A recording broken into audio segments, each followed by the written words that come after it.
ሰላም ጤና ይስጥልኝ። ዛሬ በዓለም አቀፍ ደረጃ ከፍተኛ ትኩረት የሳቡ ዜናዎችን ይዘን ቀርበናል።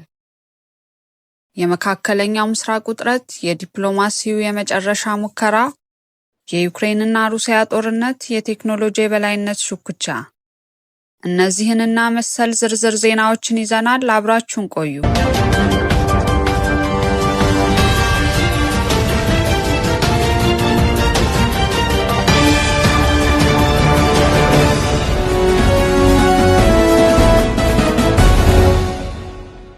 የመካከለኛው ምስራቅ ውጥረት፣ የዲፕሎማሲው የመጨረሻ ሙከራ። የአሜሪካና የአረብ ሀገራት ተወካዮች በኳታር ተገናኝተው የረጅም ጊዜ ተኩስ አቁም እንዲደረግ ግፊት እያደረጉ ነው።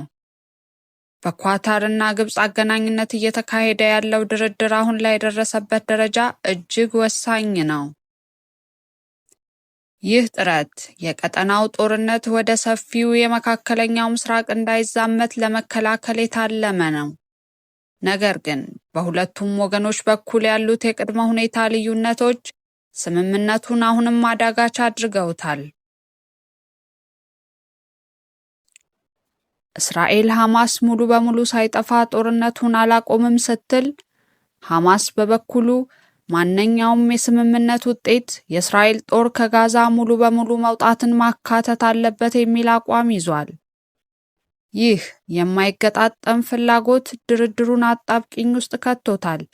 የሰብአዊ እርዳታ አቅርቦት መስተጓጎል በዓለም አቀፍ ማህበረሰቡ ላይ ከፍተኛ ጫና እየፈጠረ ይገኛል።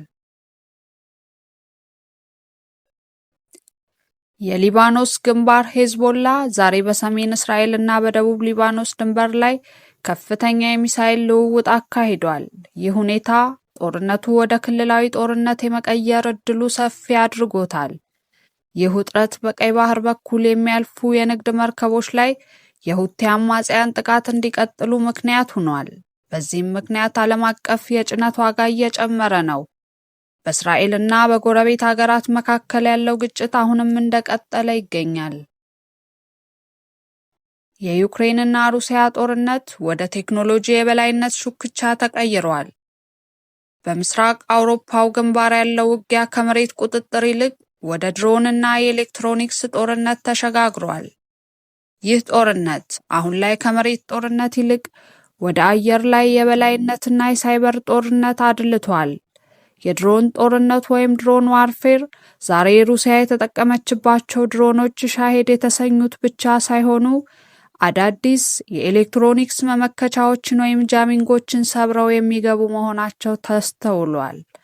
ዩክሬን በበኩሏ የራሷን የድሮን ፋብሪካዎች ወደ ሥራ በማስገባት በሩሲያ የነዳጅ ማከማቻዎች ላይ ጥቃት እየሰነዘረች ነው። ሩሲያ ዛሬ ጠዋት በኪየቭ እና በሌሎች ዋና ዋና ከተሞች ላይ መጠነ ሰፊ የድሮን ጥቃት ሰንዝራለች። ዩክሬን በበኩሏ የራሷን የረጅም ርቀት ሚሳኤል ሙከራ ማድረጓን ገልጻለች። ጦርነቱ አሁን የመጠባበቅ ደረጃ ላይ ደርሷል። ሁለቱም ወገኖች የሰው ኃይል ከመጨረስ ይልቅ የጠላትን መሰረተ ልማት በማውደም የበላይነት ለማግኘት እየሞከሩ ነው። የምዕራባውያን ወታደራዊ ድጋፍ ፍሰት ለዩክሬን የመከላከል አቅም ወሳኝ ሆኖ ቀጥሏል። በአሜሪካ ኮንግረስ ውስጥ ያለው የፖለቲካ ፍትጊያ ለዩክሬን የሚሰጠውን ወታደራዊ እርዳታ እያዘገየው ነው። ይህ ደግሞ ዩክሬን የመከላከያ ሚሳኤሎቿን እንድትቆጥብና ለጥቃት ተጋላጭ እንድትሆን አድርጓታል። ሩሲያ የዩክሬንን ኃይል ማመንጫዎች በማጥቃት ህዝቡን ለብርድና ለጨለማ በመዳረግ መንግስት ላይ ጫና ለመፍጠር እየሞከረች ነው። ዛሬም ዓለም በጂኦፖለቲካዊ ግጭቶችና ኢኮኖሚያዊ አለመረጋጋት ውስጥ ትገኛለች። የዲፕሎማሲያዊው መስመር ውጤት ካላመጣ የነዳጅና የምግብ ዋጋ ንረት የዓለም ትልቁ ፈተና ሆኖ ይቀጥላል። ለዛሬ የነበሩን ዜናዎች እነዚህ ነበሩ። ቻናላችንን ሰብስክራይብ በማድረግ ወቅታዊ መረጃዎችን ይከታተሉ።